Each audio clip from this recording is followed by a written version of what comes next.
السلام علیکم guys, welcome back to our channel Fikr audio room. امید کرتی ہوں کہ آپ سب خیریت سے ہوں گے۔ آج کے ایپیسوڈ میں آپ سب کو خوش آمدید۔ شروع کرنے سے پہلے اگر ابھی تک آپ لوگوں نے ہمارے چینل کو ابھی تک سبسکرائب نہیں کیا ہے تو کر لیں۔ ویڈیو اگر اچھی لگے تو لائک لازمن کر دیا کریں اور کمنٹ باکس میں اپنی رائے کا اظہار بھی دے دیا کریں۔ شروع کرتے ہیں پھر۔ بسم اللہ الرحمن الرحیم۔ مثلاً با زیر بی ہوتا ہے مگر وہ با زیر بے پڑھتی تھی، اور وہ سوچتی کہ یہ ساری امیاں، نانی، دادیاں جو ہمیں قرآن سکھاتی ہیں وہ عموماً غلط تلفظ سے مجہول ہی پڑھتی ہیں۔ سین، صاد اور سا کا فرق ہی نہیں پتہ چلتا۔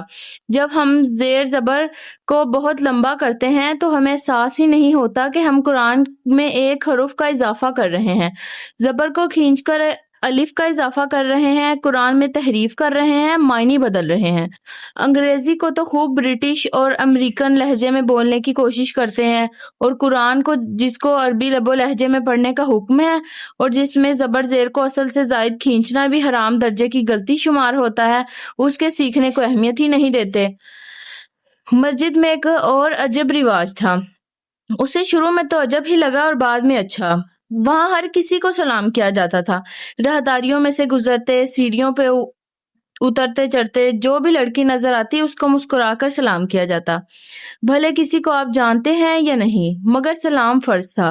کسی کو مخاطب کرنے کے لیے بھی ایکسکیوز می کی جگہ السلام علیکم کہہ کر مخاطب کیا جاتا۔ ایکسکیوز می کہہ کر معافی کس غلطی کی مانگے جو ہوئی ہی نہیں؟ دعا کیوں نہ دیں؟ فرشتے نے بہت پہلے ہنس کر بتایا تو وہ سوچتی رہ گئی تھی۔ ان تمام سوچوں کے برعکس محمل قرآن کو عزت دیتی۔ اس وقت بھی وہ اپنے کمرے میں بیڈ پہ بیٹھی صبح کے نوٹس پڑھ رہی تھی جب دروازہ ہولے سے بجا۔ اس نے حیرت سے سر اٹھایا، یہ کھٹکا کر کون آئے گا بھلا اس کے کمرے میں؟ جی، دروازہ ہولے سے کھلا۔ وہ الجھ کر آہستہ آہستہ کھلتے دروازے کو دیکھے گئی، یہاں تک کہ وہ پورا کھل گیا اور لمحے بھر کو تو وہ سن سی ہو گئی۔ پھر جیسے بوکھلا کر نیچے اتری۔ آغا جان آپ؟ وہ دہلیز میں کھڑے تھے، اطراف کا جائزہ لیتے، کمر پہ ہاتھ باندھے اندر داخل ہوئے۔ آپ بیٹھیں آغا جان۔ چھوٹا سا کمرہ تھا، وہ انہیں کہاں بٹھاتی۔ جلدی سے سپارہ اوپر شیلف پہ رکھا اور بیڈ کی چادر ٹھیک کی۔ وہ خاموشی سے بیڈ پہ بیٹھ گئے۔ ادھر آؤ بیٹا، مجھے تم سے بات کرنی ہے۔ یہ اس واقعہ کے بعد پہلی دفعہ تھا جب وہ اس سے مخاطب ہوئے تھے، اور انداز میں خاصی نرمی تھی۔ وہ کسی معمول کی طرح ان کے سامنے آ بیٹھی۔ جی محمل؟ وہ بغور اس کا چہرہ دیکھتے آہستہ سے بولے۔ محمل سانس روکے ان کو دیکھے گئی۔ فواد نے تمہارے ساتھ برا کیا، بہت برا۔ میں تم سے اس کی طرف سے معافی مانگتا ہوں۔ نہیں نہیں آغا جان، پلیز۔ انہوں نے دونوں ہاتھ اوپر اٹھائے تو وہ موم کی طرح پگھلنے لگی۔ بے اختیار ان کے ہاتھ پکڑ لیے۔ تمہارے ساتھ بہت زیادتیاں ہوئیں، میں جانتا ہوں، اور اب میں ان کا ازالہ کرنا چاہتا ہوں۔ جی؟ وہ کچھ سمجھ نہ پا رہی تھی۔ میں جائیداد میں سے تمہارا حصہ الگ کرنا چاہتا ہوں تاکہ تم اس کی دیکھ بھال کر سکو۔ 50% کی تم مالک ہو، تم وہ حصہ لے لو۔ میں نے وکیل کو پیپرز تیار کرنے کا کہہ دیا ہے۔ وہ حق تک ان کا چہرہ دیکھ رہی تھی۔ کیا تم اپنا حصہ لینا چاہتی ہو؟ جی، جیسے آپ کہیں۔ بعض دفعہ اپنے حقوق کی بات اکیلے میں کہنا آسان ہوتا ہے بنسبت اپنے مخالفین کے سامنے۔ وہ اور کچھ کہہ ہی نہ سکی، بس یکٹک انہیں دیکھے گئی جو اس کے سامنے بیڈ کی پائنتی پہ بیٹھے تھے۔ میں آج جائیداد کے کاغذ سائن کر دیتا ہوں مگر میری ایک شرط ہے۔ وہ لمحے بھر کو رکے۔ ان کی نگاہیں اس کے چہرے پہ جمی تھیں، وہ پلک بھی نہیں جھپک رہے تھے، اسے دیکھ رہے تھے جو دم سادھے ان کی منتظر تھی۔ مگر تم فواد کے خلاف نہیں بلکہ ASP ہمایوں داؤد کے خلاف اغوا کے جرم کا بیان دو گی کورٹ میں۔ وہ ادھ کھلے لب اور پھٹی پھٹی آنکھوں سے انہیں دیکھی گئی۔ عدالت نے ہمیں تاریخ دے دی ہے، اگلے ماہ کی تاریخ۔ میں چاہتا ہوں کہ تم عدالت میں اپنے بیان سے نہ پھرو تاکہ میں جائیداد کے کاغذ تمہارے حوالے کر دوں۔ جیسے ہی تم کورٹ میں بیان دو گی میں دستخط کر دوں گا۔ وہ اٹھ کھڑے ہوئے۔ وہ انہیں دیکھنے کے لیے گردن بھی نہ اٹھا سکی۔ تمہارے پاس وقت ہے، خوب اچھی طرح سوچ لو اور اسے ایک بزنس ڈیلنگ سمجھو۔ یہ تمہیں آئندہ ابراہیم کی بزنس امپائر سنبھالنے میں مدد دے گی۔ وہ دروازے کی طرف بڑھے۔ مجھے منظور ہے۔ وہ تیزی سے بولی۔ فیصلہ کرنے میں اسے ایک پل لگا تھا۔ بھاڑ میں گیا ہمایوں، حبس بیجا میں تو اس نے مجھے بھی رکھا تھا۔ انہوں نے مڑ کر فاتحانہ مسکراہٹ کے ساتھ اسے دیکھا۔ تم اچھی بزنس وومن بن سکتی ہو، ٹیک کیئر۔ وہ دروازہ کھول کر باہر نکل گئے۔ کیا یوں ہمایوں گرفتار ہو جائے گا؟ اور فواد، کیا وہ گھر آ جائے گا؟ نہیں، مگر جائیداد، اپنے مقام کو پا لینے کی خواہش۔ کبھی وہ بھی تائی پہ یوں ہی حکم چلا سکے، سب اس کی عزت کریں، اس کے حکم سے گھر میں کام ہو، اس کی موجودگی ہر جگہ ضروری سمجھی جائے۔ وہ الجھ کر رہ گئی۔ کیا اس نے صحیح کیا؟ کچھ سمجھ نہ آ رہا تھا۔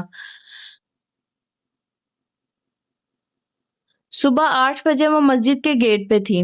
اندر داخل ہونے سے قبل اس نے رک کر بیلوں سے ڈھکے بنگلے کو دیکھا، جس کا سنگی بینچ آج بھی ویران پڑا تھا۔ بابا، تمہارا صاحب ہے؟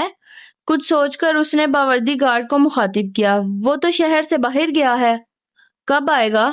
معلوم نہیں۔ اچھا۔ اس نے ذرا سی ایڑی اونچی کر کے گیٹ کے پار دیکھا۔ ہمایوں کی گاڑی کھڑی تھی۔ وہ بی بی، وہ جہاز پہ گیا ہے۔ گارڈ قدرے گڑبڑایا۔ بھاڑ میں گیا تمہارا صاحب میری طرف سے۔ اس سفید سر پہ جھوٹ تو نہ بولو۔ نہیں ملنا چاہتا تو سیدھا منع کر دو۔ جھوٹ بولنا منافقت کی نشانی ہوتی ہے، ایمان کی نہیں۔ خدا کا خوف کرو۔ وہ آخری فکرے قدرے نصیحت امیز انداز میں کہتی اسکول کے گیٹ کی طرف بڑھ گئی۔ پتہ نہیں ہمایوں نے اس کے لیے یہ کیوں کہہ رکھا تھا، اور پتہ نہیں میں نے صحیح کیا یا غلط، مگر وہ ایسے میری جائیداد کبھی نہیں دیں گے۔ پھر اور کیا کرتی؟ بیزار سا تاثر چہرے پہ سجائے بیگ اٹھائے وہ سست روئی سے برآمدے کی طرف چل رہی تھی۔ اور یہ جھوٹ تو نہیں، اس نے تو مجھے حبس بیجا میں رکھا تھا۔ اس نے چپل ریک پہ اتاری اور خود کو گھسیٹتی ہوئی نیچے سیڑھیاں اترنے لگی۔ مگر اغوا تو نہیں کیا تھا، میں ادھر اپنی مرضی سے ہی گئی تھی، تو اس پہ یوں اغوا کا الزام لگا دینا جھوٹ نہیں ہوگا؟ وہ سر جھکائے آہستہ آہستہ زینے اتر رہی تھی۔ نہیں، جھوٹ کہاں، اس نے ڈیل تو کی تھی۔ اغوا اور خریدنا ایک ہی بات ہے۔ اگر ذرا سا لفظوں کا ہیر پھیر کر دو تو کیا ہے؟ اس نے کرسی پہ بیٹھ کر کتابیں سائیڈ بورڈ پہ رکھیں اور ساتھ بیٹھی لڑکی کے سپارے پہ جھانکا، اور پھر مطلوبہ صفحہ کھولنے لگی۔ تفسیر شروع ہو چکی تھی، وہ آج بھی لیٹ تھی۔ فواد کے خلاف گواہی نہ بھی دوں تو بھی وہ سزا پائے گا، اور وہ اتنا بڑا ASP، کوئی میرے بیان سے اسے سزا تھوڑی ملے گی۔ بس لفظوں کو تھوڑا سا انٹرچینج کر دیا جائے تو کیا ہے، میری نیت تو صاف ہے۔ مطلوبہ صفحہ کھول کر اس نے پین کی کیپ اتاری اور آج کی تاریخ لکھنے لگی۔ اور تم جھوٹ کو سچ کے ساتھ نہ ملاؤ اور نہ تم سچ کو چھپاؤ، حالانکہ تم خوب جانتے ہو۔ میڈم مصباح کی آواز پہ جیسے کرنٹ کھا کر اس نے سر اٹھایا۔ وہ اپنی ٹیچر چیئر پہ بیٹھی کتاب سے پڑھ رہی تھی۔ اس نے بے اختیار اپنے سپارہ کو دیکھا۔ اس صفحے پہ سب سے اوپر یہی لکھا تھا، تم میری آیات کے بدلے تھوڑی قیمت نہ لو اور صرف مجھ سے ہی ڈرو، اور تم جھوٹ کو سچ سے نہ ملاؤ اور نہ حق کو چھپاؤ، حالانکہ تم جانتے بھی ہو۔ وہ سن سی، بے حد ساکھ سی، پھٹی پھٹی نگاہوں سے ان الفاظ کو دیکھ رہی تھی۔ میڈم آگے پڑھ رہی تھی مگر اسے کچھ سنائی نہ دے رہا تھا۔ ساری آوازیں جیسے بند ہو کر رہ گئی تھیں۔ وہ بنا پلک جھپکے انہی الفاظ کو دیکھے جا رہی تھی۔ کیا تم لوگوں کو نیکی کا حکم دیتے ہو اور اپنے نفسوں کو بھول جاتے ہو، حالانکہ تم کتاب پڑھتے ہو؟ کیا پھر تم عقل سے کام نہیں لیتے؟ اسے ٹھنڈے پسینے آنے لگے تھے۔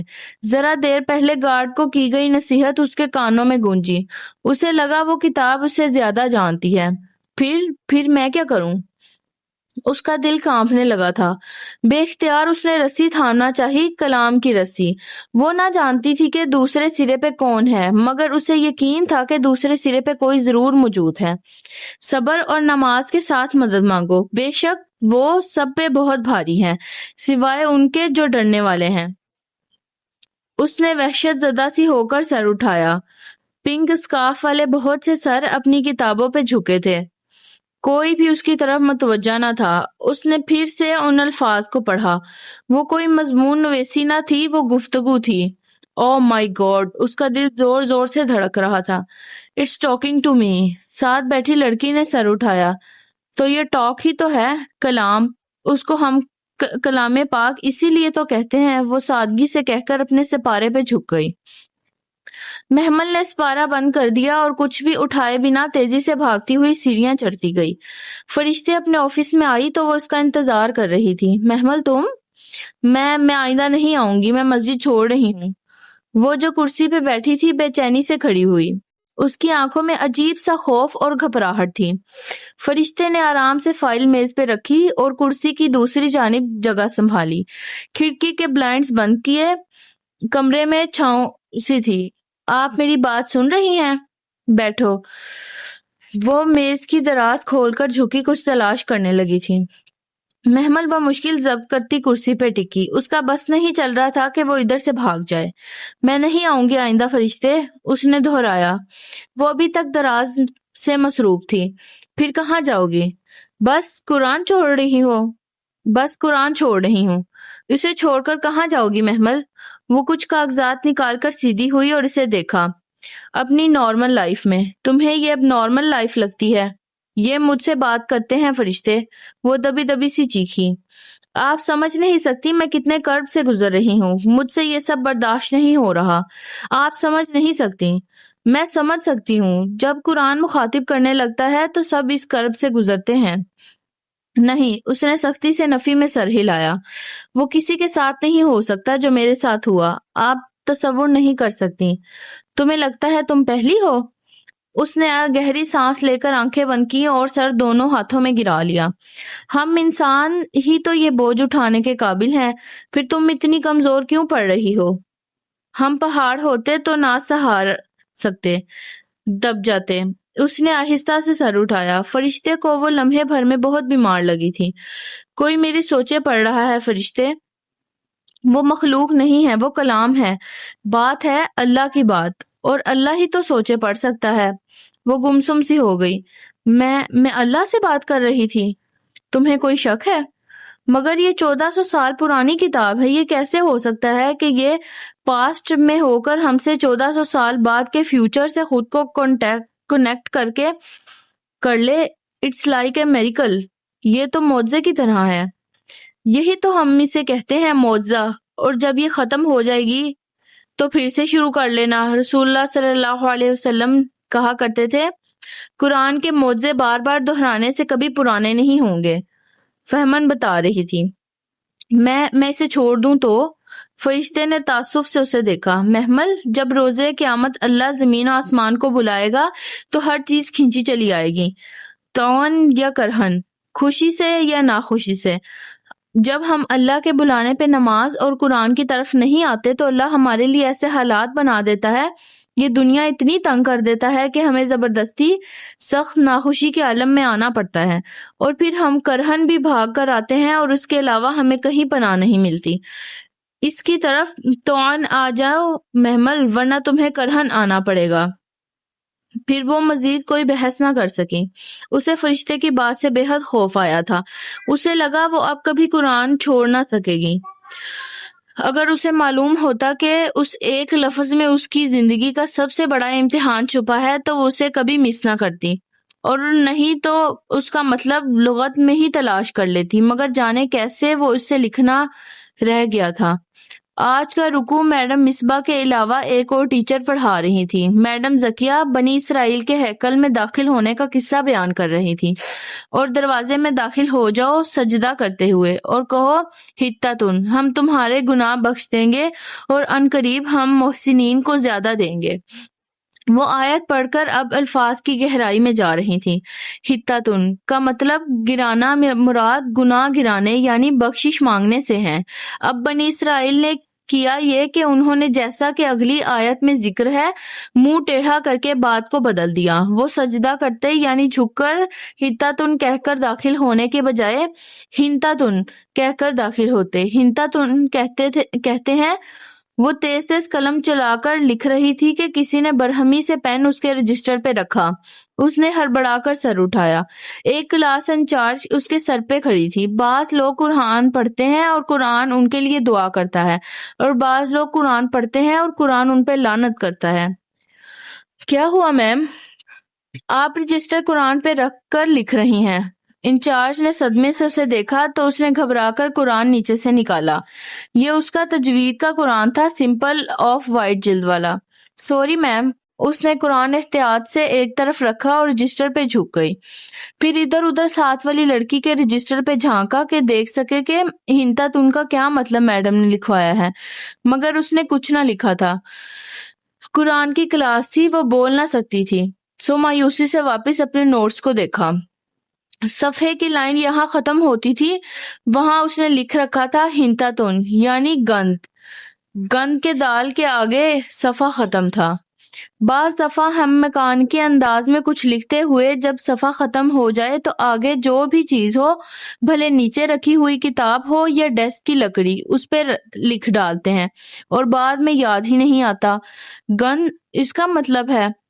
وہ اس ادھورے لفظ پہ حیران ہوئی، کوئی سینس نہ بنتا تھا، مگر خیر وہ آگے لکھنے لگی۔ سوچا بعد میں کسی سے پوچھ لے گی، مگر بعد میں یاد ہی نہ رہا۔ چھٹی کے وقت اس نے ہمایوں کو اپنے گیٹ کا دروازہ بند کرتے دیکھا، وہ ہک چڑھا کر پلٹا ہی تھا کہ وہ سامنے آ کھڑی ہوئی۔ پنک اسکارف میں مکی چہرہ، کندھے پہ بیگ، سفید یونیفارم اور سینے پہ ہاتھ باندھے وہ تیکھی نظروں سے اسے دیکھ رہی تھی۔ یہ تبدیلی کیسے آئی؟ وہ بے اختیار مسکرا دیا۔ غالباً اچھے موڈ میں تھا۔ محمل اسی طرح تیکھی سخت نظروں سے اسے دیکھے گئی۔ خیریت؟ وہ 2 قدم آگے بڑھا۔ اس کے پیچھے سیاہ گیٹ کے باہر اس کا مستعد چوکیدار کن اکھیوں سے دونوں کو دیکھ رہا تھا جو آمنے سامنے کھڑے تھے۔ ہمایوں جیبوں میں ہاتھ ڈالے اور وہ سخت تیوروں کے ساتھ سینے پہ بازو لپیٹے۔ آپ کو مسئلہ کیا ہے فواد بھائی کے ساتھ؟ شاطر مجرم کسی بھی پولیس آفیسر کے لیے چیلنج ہوتے ہیں اور مجھے چیلنج لینے میں مزہ آتا ہے۔ اس مزے میں اگر آپ الٹا پھنس گئے تو میں کیوں پھنسوں گا؟ تم نے کورٹ میں مکر جانا ہے نا؟ آپ کو کس نے کہا کہ میں مکر جاؤں گی؟ کیا مطلب؟ وہ یکلخت چونکا۔ وہ اسی طرح اسے چبھتی نگاہوں سے دیکھتی واپس پلٹی اور سینے پہ بازو لپیٹے سر جھکائے سڑک پہ چل دی۔ عقل کے سارے راستے عجب دھوئیں میں گم ہوتے تھے اور وہ کچھ سمجھ نہ پا رہی تھی۔ کتنے دنوں بعد آج وہ شام کی چائے سرو کرنے ٹرالی دھکیلتی باہر لائی تھی۔ لان میں سب بڑے یوں ہی بیٹھے تھے، ادھر ادھر کی خوش گپیاں، تبادلہ خیال چل رہے تھے۔ محمل، میری چائے میں کینڈل ڈالنا بیٹا۔ آج آغا جان جس بے تکلفی سے کہہ کر غفران چچا سے بات کرنے میں مصروف ہو گئے، نائمہ اور فضا نے معنی خیز نگاہوں سے ایک دوسرے کو دیکھا۔ جب سے فواد جیل گیا تھا ان دونوں کا الائنس تائی مہتاب سے ہٹ کر بن چکا تھا۔ دونوں کے خواب اسے داماد بنانے کے چکنا چور ہو گئے تھے اور اب وہ مزید تائی کی خوش آمدید کرنے کے بجائے انہیں بے رخی دکھانے لگی تھی۔ یہ لیجیے آغا جان۔ اس نے بھی پورے اعتماد سے کپ ان کو تھمایا اور پھر تائی مہتاب کو جو الگ گمسم سی بیٹھی تھی۔ تھینک یو محمل، جانے انہوں نے کس دل سے بظاہر مسکرا کر کہا۔ فضا نے آنکھوں ہی آنکھوں میں نائمہ کو ہلکا سا اشارہ کیا۔ نائمہ نے کہہ کر سر جھٹکا۔ ان کی سمجھ میں نہ آ رہا تھا کہ یہ اچانک وہ اس پر اتنے مہربان کیوں ہو رہے تھے۔ وہ خالی ٹریلی اندر آئی تو سیڑھیوں سے اترتا حسن جو شرٹ کے کف بند کر رہا تھا اسے دیکھ کر لمحے بھر کو رک گیا۔ محمل، ایک پرانا منظر اس کی آنکھوں میں لہرایا تھا، فواد کا یوں اترنا، پھر اس کا اسے چائے دینا اور وہ انگلیوں کا ٹکرانا۔ کیا تب فواد نے یہ سوچا تھا کہ یہ لڑکی بھی اس کا ہتھیار بن سکتی ہے؟ اتنی عرضہ تھی وہ۔ منظر وہی تھا، بس چہرہ بدل گیا تھا۔ اس کی آنکھوں میں کرچیاں سی چبھنے لگیں۔ مومن ایک سوراخ سے 2 بار نہیں ڈسا جاتا۔ وہ تیزی سے کچن کی طرف آئی۔ محمل رکو، سنو۔ وہ سرحد سے اس کے پیچھے لپکا اور کچن کے دروازے پہ ٹھہر سا گیا۔ اندر مسرت کپڑے سے سلیب صاف کر رہی تھی، محمل ساتھ ہی کرسی پہ رخ موڑے بیٹھی تھی۔ اونچی بھوری پونی ٹیل جس سے اس کی لمبی گردن پیچھے سے جھکتی اور کرتے کے اوپر دوپٹے کو شانوں پہ ٹھیک سے پھیلائے ٹانگ پہ ٹانگ چڑھائے وہ چہرہ موڑے بیٹھی تھی۔ اس کے اس سائیڈ پوز سے بھی حسن کو اس کی جھکی آنکھوں کا سوگوار سا رنگ دکھائی دیا تھا۔ اسے لگا وہ بہت بدل گئی ہے۔ محمل، مجھے تم سے بات کرنی ہے۔ مسرت کا سلیب کو رگڑتا ہاتھ تو رک گیا، انہوں نے حیرت سے گردن موڑی۔ حسن؟ چچی محمل کو کہیں ذرا میری بات سن لے۔ انہوں نے اسے دیکھا جو بے تاثر سے لب بھنچے سر جھکائے کرسی پہ بیٹھی تھی۔ محمل، حسن بلا رہا ہے۔ میں ان کے باغ کی نوکر ہوں جو آؤں؟ اس کا دل چاہا وہ یہ کہہ دے، مگر صبح ہی تو فرشتے نے اس سے کچھ کہا تھا۔ محمل، مسرت نے پھر پکارا، انہیں جو کہنا ہے یہی کہہ لیں، منظور نہیں ہے تو بے شک نہ کہیں۔ وہ سر جھکائے ٹیبل کو دیکھ رہی تھی۔ ایک قسم اس اترتی فجر میں اس نے کھائی تھی، جو قسم اب آخری سانس تک نبھانی تھی۔ محمل تم سمجھتی کیوں نہیں ہو؟ وہ بے بس سا اس کے سامنے آیا۔ وہ تمہیں فواد کے لیے استعمال کر رہے ہیں، تم خود کو اس کیس میں مت الجھاؤ۔ اس نے گردن اٹھائی، وہ اس کے سامنے کھڑا فکر مندی سے اسے دیکھ رہا تھا۔ محمل کا چہرہ بے تاثر تھا، بالکل سپاٹ۔ آپ نے کہہ لیا جو کہنا تھا، اب آپ جا سکتے ہیں۔ اس نے آلوؤں کی ٹوکری قریب کھسکا کر میز سے چھری اٹھائی۔ وہ چند لمحے بے بس سا اسے دیکھتا رہا، پھر تیزی سے باہر نکل گیا۔ مسرت الجھی سی اس کے قریب آئی۔ کس کیس کی بات کر رہا ہے حسن؟ آلو گوشت میں بنا دوں گی، آپ کی ماں دیکھ لیجیے گا، اور کھیر بھی، کیونکہ میں نہیں چاہتی کسی کو کوئی شکایت ہو۔ وہ اب مگن سی آلو چھیل رہی تھی۔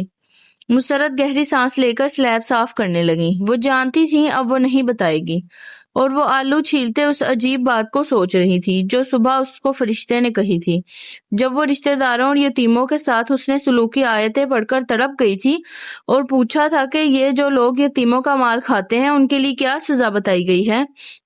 یتیموں سے پہلے قرابت داروں کا ذکر ہے محمل، اور میں اور میری ماں ان قرابت داروں کی جیسے خدمت کرتے ہیں آپ سوچ بھی نہیں سکتی۔ تو اس خدمت کا بھی ان کو احساس بھی دلایا۔ اماں تو ہر وقت جتی رہتی ہیں، مگر میں ادھار رکھنے کی قائل نہیں ہوں۔ وہ ایک کہیں تو 10 سناتی ہوں، ایک ایک آئٹم گنواتی ہوں جو بناؤں۔ اس نے فخر سے کہا، اور پھر فرشتے کا سنجیدہ چہرہ دیکھا تو لگا کچھ غلط کہہ دیا۔ یعنی سب کیا کرایا ملیا میٹ کر دیتی ہو؟ یہ تو ان پہ ظلم ہے۔ ظلم؟ میں ظلم کرتی ہوں ان پہ؟ وہ شوق رہ گئی۔ ظلم کی تعریف کیا ہوتی ہے؟ کسی کے حق میں کمی کرنا۔ ایک ہی ایک سنانا برابر کا بدلہ ہے، مگر 9 اوپر سنانا زیادتی ہے، اس کے حق میں کمی ہے۔ وہ مجھے جو بول دیں اور میں آگے سے چپ کر جاؤں، ایک بھی نہ سناؤں؟ تم اگر سنا دو گی تو سب برابر کر دو گی، پھر تم ان کے کیے کا شکوہ کسی سے کرنے کی حقدار نہیں ہوگی۔ معاف کر دیا کرو۔ اور جانتی ہو معاف کرنا کیا ہوتا ہے؟ اس کا سر خود بخود نفی میں ہل گیا۔ اس کو دکھ نہ دینا جس نے آپ کو دکھ دیا ہو، ان کو ان کے رویے کا احساس تک نہ دلانا، کچھ نہ بتانا، یہ معاف کرنا ہوتا ہے۔ تم معاف کر دیا کرو، صبر کیا کرو۔ ساری زندگی صبر ہی تو کیا ہے میں نے۔ وہ صبر نہیں ہوتا جو تم کرتی ہو۔ صبر وہ ہوتا ہے اگر سر پہ بھاری پتھر بھی لگ جائے تو لبوں سے اف تک نہ نکلے۔ صبر وہ ہوتا ہے جو تمہاری ماں کرتی ہے۔ اور احسان؟ صبر اور معاف کرنے کے بعد ان کے برے رویے کے جواب میں بہت اچھا رویہ دو۔ میں کیوں کروں یہ سب؟ وہ کیوں نہیں کرتے؟ رشتہ داروں کے ساتھ ویسا ہی رویہ رکھنا چاہیے جیسا وہ ہمارے ساتھ رکھتے ہیں۔ مگر رسول اللہ صلی اللہ علیہ وآلہ وسلم تو کہا کرتے تھے کہ بدلے کی صلہ رحمی کرنے والا صلہ رحمی نہیں کرتا۔ محمل، اس پہ تو آپ کو اجر ہی نہیں ملے گا۔ اجر تو تب ملے گا جب آپ ان کے برے جواب میں اچھا کریں گی۔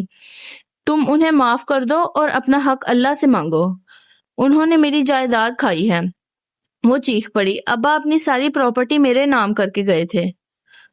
آج کے لیے بس اتنا ہی۔ اب ملتے ہیں کل کے ایپیسوڈ میں۔ ہمیشہ خوش رہیں، ہنستے مسکراتے رہیں۔ خدا حافظ۔